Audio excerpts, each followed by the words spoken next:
Christina wrote, pop out like the boogeyman, thought you seen a ghost. Yeah, pressure, so impressive. Ain't no pressure, ain't no pressure. Ain't no pressure, so impressive.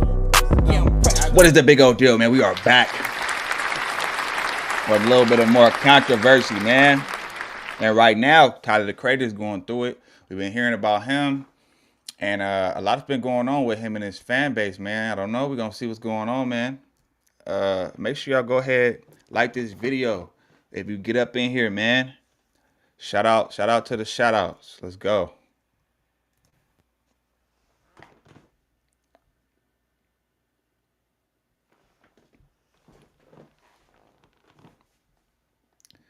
All right. Who's up in here? Okay, we got one. Okay. Let's get it.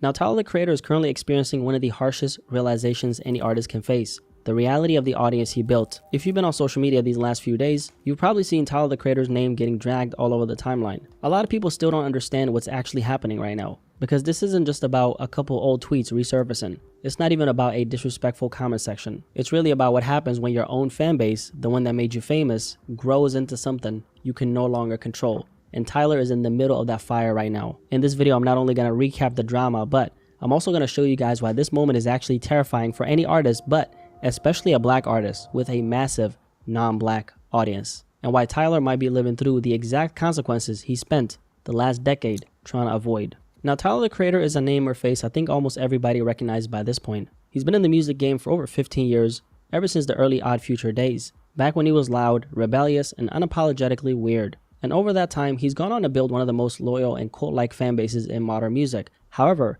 that same fan base is now at the center of a major dilemma. Tyler has been in serious hot water these last few days, and it all started with something incredibly innocent. A tribute post to the legendary neo-soul icon D'Angelo, who recently passed away from pancreatic cancer. Tyler put up a heartfelt post honoring his legacy on Instagram, and instead of treating it with the seriousness it deserved, a portion of his fan base flooded the comments asking when he was going to drop music, and essentially saying things completely unrelated to the tribute, and they weren't acknowledging the loss. They weren't even present in the moment with him. Tyler, I mean, what did you expect, bro? D'Angelo was a definitely a great artist, right? But at the same time, though, you know what I'm saying? If we talking about Tyler the Creator's fan base, bro, most of his fan base is white. I highly doubt they even know who the hell that is. You know what I'm saying? I highly doubt they know who that is, bro. So I can see why. Like, you spent this whole time building your fan base up and catering to a specific demographic of people. I wouldn't expect them to even. And then your whole that's like Kendrick Lamar going on No Jumper. That just don't make sense. You already know No Jumper is full of trolls. No Jumper is not a hip hop platform. It dibbles and dabbles in it. It started out like that, but now it's strictly about gang politics and street stuff, street culture, right? So it wouldn't make no sense for or artists like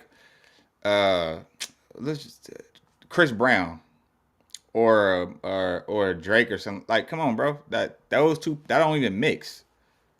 So I can see why and then, you know, he's built his whole career based off of trolling and just being unapologetic, being weird, and the whole little, you know what I mean? So saying things completely unrelated to the tribute, and they weren't acknowledging the loss. They weren't even present in the moment with him. Tyler eventually turned the comment section off, and that's when the situation took a turn, because shortly after, he liked a tweet on Twitter that said, and I quote, "Tyler's fanbase hates black music despite Tyler himself having a very deep love and appreciation for it. Nigga has Charlie Wilson, Erykah Badu, and DJ Drama, etc. collaborations, and they still refuse to engage with black art on any meaningful level. Very cannibalistic." So the tweet was basically saying Tyler's own fanbase benefits from black culture because that's what he is. He's black and he's a product of it, right? But they don't actually respect or engage with black culture itself. In other words, they love Tyler's aesthetics, his personality, his influence, but not the actual roots of the art he comes from. And right after liking it, Tyler fired back with a tweet of his own where he said, "These Sun Dodgers are out of control, man." He ended up deleting this tweet, by the way, but That's a new one. Sun Dodgers. That's a good one. Ain't gonna lie. That's a good one. Damn, that's it. Whoa, whoa, you hear that, chat? What? Chat, we need some W's for Connor Hold right on, now. hold on. We hold need on. W's. Yo.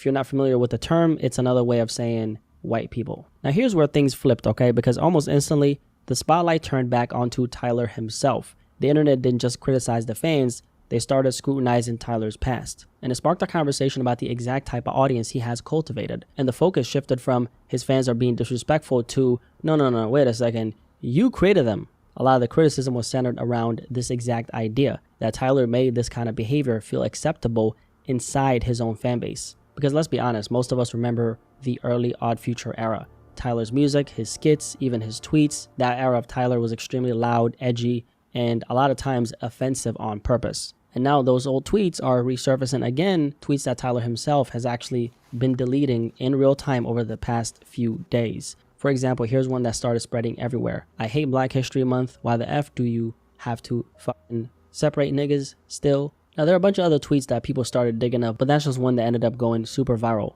So that's where the tone of the conversation changed completely, right? Now, Tyler has faced this type of backlash before, but this time, I think this one is definitely different because for the first time, the outrage wasn't just about what he said in the past. It was directly tied to the people he speaks to right now. It wasn't just Tyler's fan base are being disrespectful. It became, no. This is actually your fault. That Tyler didn't just attract this kind of audience, he helped shape them. Through the early Odd Future era, the shock value, the edgy jokes, the reckless tweets, people are now arguing that Tyler normalized this behavior in his fan base that made it feel acceptable to laugh at black pain. Exactly. Same way, like for instance, like again, I'm gonna say like No Jumper. When you think of No Jumper, or you think of platforms like Back on Fig and stuff like that, like their audience is full of trolls, shit talkers, jokesters. They just joke all day. They rarely take anything serious, but that's what that audience, that's what they built that audience on. So you can't expect them to be serious and really say some or react to some real because that's the audience, that's how it is. Versus when you go over there like Joe Budden, you're gonna run into his audience is more like matured, older, you feel me, grown talk type, you know what I mean? So yeah, man, gotta be careful. To mock black issues, to consume black culture without ever truly respecting it or trying to understand it. And let's be real, Tyler's fan base has always been majority white, especially in the early Odd Future era. 90% of his audience back then was young white males who were chronically online, who loved that edgy, chaotic energy he was giving them. Yes, black kids were there too, but what really blew him up at first was that wave of white internet kids who felt like they finally had, permission to be wild and say anything in the name of being edgy. But over the years, as Tyler has evolved as an artist and stepped further into his creative maturity, his audience has obviously expanded. At this point, Tyler speaks to everybody. Teenagers, middle-aged white women, black fans, Hispanic fans, older people, fashion kids, music nerds, and so forth. His reach is not only massive, but his fan base is way more diverse than it was 10 years ago, right? However, the internet doesn't care about evolution, it cares about origin. And that's exactly where the backlash went. So now Tyler is basically being held accountable. And I just said this on another video the other day. You got to be careful about the things you do, right? Because for the simple fact, people will not allow you to outlive your past.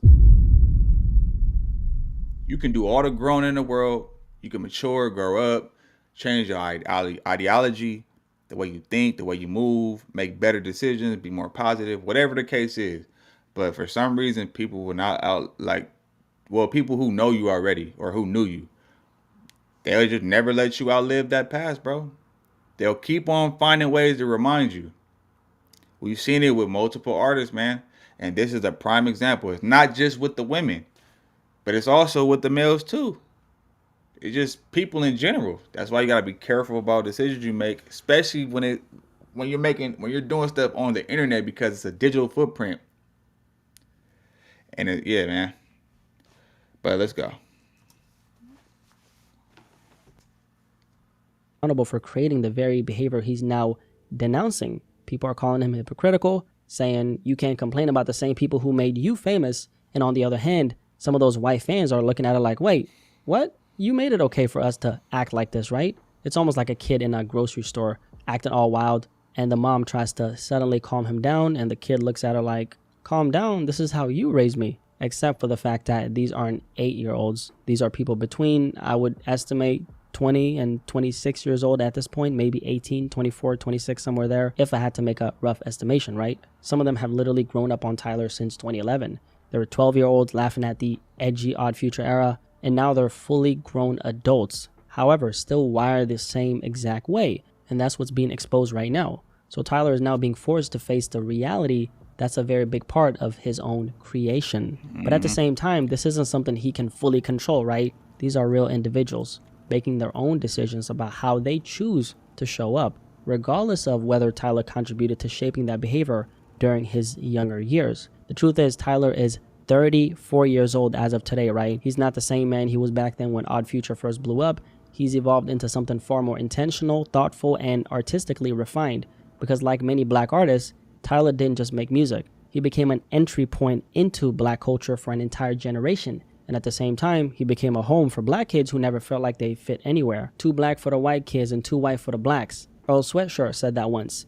And it stuck with a lot of people, including myself. Artists like Tyler and Earl, right, have become more than just celebrities. They became a voice for people who never had one. But here's where things get complicated, because the same people Tyler represents racially are not the same people contributing to his pockets monetarily. And that matters because Tyler isn't just an artist. He's a black artist, and the black experience comes with a very specific type of weight and responsibility. You don't just stay a musician for long. The moment you start influencing the culture and the world, you unintentionally become an educator in a lot of ways, or a reference point, if you will, an entry point into blackness itself, especially for people outside of it. And a lot of non-black kids grew up on Tyler, not just because he was wild and unfiltered, not just because he was saying things they couldn't say, but because he gave them access to a world they were never fully a part of. But that's where things get a little bit blurry, right? Because in Tyler's early years, his entire identity was built on, I don't care, I can say whatever I want. And when you build your brand on that, you naturally remove the boundaries for the people supporting you. And people stop knowing what's satire